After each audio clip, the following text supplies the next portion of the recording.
ബേപ്പൂരിലെ ND സ്ഥാനാർത്ഥിയും BJP ജില്ലാ പ്രസിഡന്റുമായ അഡ്വക്കേറ്റ് പ്രകാശ് ബാബുവാണ് എന്നോടൊപ്പം ഉള്ളത്.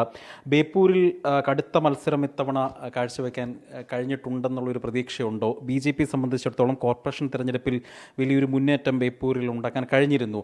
അത് വോട്ടായി മാറുമെന്നുള്ളൊരു പ്രതീക്ഷയുണ്ടോ? അല്ല, ബേപ്പൂരിൻ്റെ മണ്ണിൽ ഇക്കഴിഞ്ഞ എല്ലാ നിയമസഭാ തെരഞ്ഞെടുപ്പെടുത്ത് പരിശോധിച്ചാലും BJPയുടെ ഏറ്റവും വലിയ വോട്ടായിരിക്കും ഈ തെരഞ്ഞെടുപ്പിൽ നേടാൻ വേണ്ടി പോകുന്നത്. ചരിത്ര മുന്നേറ്റം. കാരണം രണ്ട് മുന്നണികൾക്കുമെതിരെയുള്ള നല്ല ഒരു പൊതുവികാരം ഈ നിങ്ങൾ പറയുന്നതിനും എക്സിറ്റ് പോളിനപ്പുറത്ത് ഈ ബേപ്പൂരിൽ പ്രതിഫലിക്കും. അത് നാളെ വോട്ടെണ്ണുമ്പോൾ കൃത്യമായിട്ട് കാണാൻ വേണ്ടി സാധിക്കും. ബേപ്പൂരിൻ്റെ ചരിത്രത്തിൽ ഏറ്റവും പരാജയപ്പെട്ട MLA ആണ് മുഹമ്മദ് റിയാസ്. ഒരു മന്ത്രിയായിട്ട് പോലും സമാനമാണ്. കേരള രാഷ്ട്രീയത്തിലെ ഒരു വിശ്വാസത നഷ്ടപ്പെട്ട നേതാവാണ് PV അൻവർ. അദ്ദേഹം എന്ത് പറഞ്ഞാലും ജനങ്ങൾ അത് മുഖവിലേക്ക് എടുത്തിട്ടില്ല. അദ്ദേഹത്തിൻ്റെ ഒരു രാഷ്ട്രീയ കാപട്യവും ബേപ്പൂരിൽ വിലപ്പോയിട്ടില്ല. അതുകൊണ്ട് ബേപ്പൂരിൽ ഇവർ രണ്ടുപേർക്കെതിരെയുള്ള പൊതുവികാരമുണ്ട്. ആ വികാരം BJP NDAക്ക് അനുകൂലമാകും. PV അൻവർ വലിയ തരത്തിലുള്ള ആത്മവിശ്വാസത്തിലാണ്. അപ്പോൾ കഴിഞ്ഞ ദിവസം റിയാസിനെ അടക്കം വെല്ലുവിളിക്കുന്ന സമീപനമൊക്കെ കണ്ടിരുന്നു. PV അൻവർ പറയുന്നത് ഇത്തവണ അവിടെ അതായത് CPMൻ്റെ കോട്ടയാണ് ബേപ്പൂർ മണ്ഡലം, ആ കോട്ട തകർക്കും എന്നുള്ള ഒരു പ്രചരണമാണ് PV അൻവർ നടത്തുന്നത്. അല്ല, ഞാൻ ഈ അൻവറിൻ്റെ ഈ വിജയത്തും അദ്ദേഹം പറഞ്ഞൊന്നും പറഞ്ഞില്ല. പക്ഷേ അൻവർ എന്ന് പറഞ്ഞാൽ അൻവറിൻ്റെ വാക്കും കീറിയ ചാക്കും ഒരുപോലെയാണെന്ന് കേരളത്തിൽ ആർക്കും അറിയാത്തത്.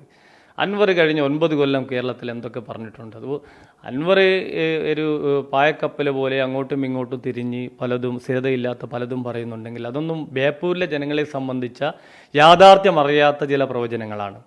അൻവർ കാണുന്നതല്ല യഥാർത്ഥ ബേപ്പൂർ. അത് അൻവറിന് 24 മണിക്കൂറിൻ്റെ ഉള്ളിൽ അത് ബോധ്യമാകും.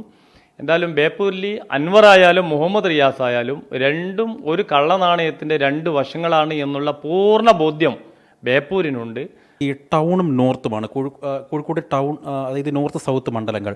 ആ മണ്ഡലങ്ങളിൽ BJP ശക്തരായ 2 സ്ഥാനാർത്ഥികളെ നിർത്തി ഒരു ശക്തമായ ത്രികോണ മത്സരങ്ങൾ ഈ 2 മണ്ഡലത്തിലും ഉണ്ടായിരുന്നു. ആ മണ്ഡലത്തിൽ കഴിഞ്ഞ തവണ ലഭിച്ച വോട്ട് കൂടുമോ? അവിടെ വിജയപ്രതീക്ഷ ഉണ്ടോ BJPക്ക്? ഈ നഗരകേന്ദ്രീകൃതമായിട്ടുള്ള നോർത്ത്, സൗത്ത്, അതേപോലെ തന്നെ എലത്തൂർ, കുന്നമംഗലം, ഈ 4 അസംബ്ലിയിലും ശക്തമായിട്ടുള്ള മത്സരമാണ് ഞങ്ങൾ നടത്തിയിട്ടുള്ളത്. കാരണം ഇവിടെ ഒരു പ്രത്യേകത, കോർപ്പറേഷൻ തെരഞ്ഞെടുപ്പിൽ BJP വിജയിക്കുന്ന പാർട്ടിയാണെന്നുള്ള നല്ല ബോധ്യം ജനങ്ങൾക്കുണ്ടായിരുന്നു. അതിൻ്റെ അടിസ്ഥാനത്തിൽ തന്നെ ഈ 4 മണ്ഡലങ്ങളിലും ഞങ്ങൾ നല്ല വിജയപ്രതീക്ഷ വെച്ച് പുലർത്തുകയാണ്. ഇന്നലെ വരെ ഞങ്ങൾക്ക് ലഭിക്കാത്ത നിഷ്പക്ഷ വോട്ടുകൾ ജയിക്കുന്ന പാർട്ടി എന്നുള്ള ബോധ്യത്തിൽ ഇപ്രാവശ്യം താമരയിൽ ലഭിക്കും. അതുകൊണ്ട് തന്നെയാണ് ഞങ്ങൾ വിജയപ്രതീക്ഷ വെച്ച് പുലർത്തുന്നത്. വിഷ്ണു കശ്ശേരിക്കൊപ്പം അജി കുഞ്ഞമ്മൻ, 24 കോഴിക്കോട്.